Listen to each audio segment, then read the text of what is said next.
السلام علیکم ورحمۃ اللہ وبرکاتہ۔ یہ واٹس ایپ پر ایک اسلامی بھائی نے ایک بہت اہم سوال پوچھا ہے۔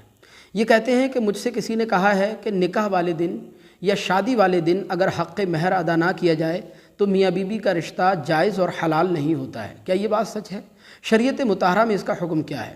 دوسری چیز یہ ہے کہ شادی یا نکاح کے کتنے عرصے کے اندر اندر مہر ادا کر دینا چاہیے، اور مہر کی رقم کس کو دینا چاہیے، بیوی کو یا اس کے ماں باپ کو؟ تیسری بات یہ ہے کہ حق مہر کی رقم کم سے کم کتنی ہونی چاہیے، یعنی کم سے کم کتنا مہر باندھا جائے؟ جواب عنایت فرمائیں۔ بسم اللہ الرحمن الرحیم۔ دیکھیں، اچھی طرح ذہن نشین کر لیں کہ مہر جو ہوتا ہے یہ عورت کا حق ہوتا ہے، اور مہر کی وجہ سے عورت کی عزت اور شرافت اور بھی زیادہ بڑھ جاتی ہے۔ یہی وجہ ہے کہ نکاح کے وقت اگر مہر کا تذکرہ نہ بھی کیا جائے تب بھی وہ شوہر پر واجب ہو جاتا ہے، کیونکہ وہ عورت کا حق ہے۔ لیکن اس میں یہ بات کہنا کہ نکاح والے دن یا شادی والے دن اگر مہر ادا نہیں کیا گیا تو میاں بیوی کا جو رشتہ ہے وہ جائز اور حلال نہیں ہوگا، یہ ایک غلط بات ہے۔ ایسا کچھ بھی نہیں ہے۔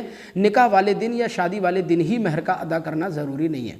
دوسری بات جو آپ نے پوچھی ہے کہ نکاح یا شادی کے کتنے عرصے کے اندر اندر مہر کو ادا کر دینا چاہیے اور کس کو دینا چاہیے، تو چونکہ میں نے آپ کے سامنے بیان کیا کہ مہر عورت کا حق ہے، لہذا ہماری شریعت مطہرہ میں حکم یہ ہے کہ جس کسی کا کوئی حق آپ کے اوپر آتا ہو تو آپ کوشش یہ کریں کہ جتنی جلدی ممکن ہو سکے حق والے کا حق اس تک پہنچا دیں۔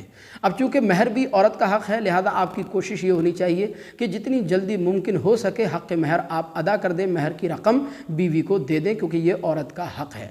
اب رہی یہ بات کہ مہر کی رقم کس کو دی جائے، تو چونکہ یہ عورت کا حق ہے تو عورت کو ہی دی جائے گی، اس کے ماں باپ کو یا اس کے بہن بھائیوں کو، عزیز و اقارب کو دینا جائز نہیں ہے۔ عورت کا حق ہے، عورت کو ہی دیا جائے۔ تیسری بات جو آپ نے پوچھی ہے کہ کم سے کم مہر کتنا باندھا جائے، تو دیکھیں کم سے کم مہر کی مقدار جو متعین کی گئی وہ تقریباً 10 درہم کے بقدر چاندی، یعنی 3 تولے، یا موجودہ وزن کے حساب سے دیکھیں تو تقریباً 30 گرام 618 ملی گرام چاندی یا اس کی قیمت ہے۔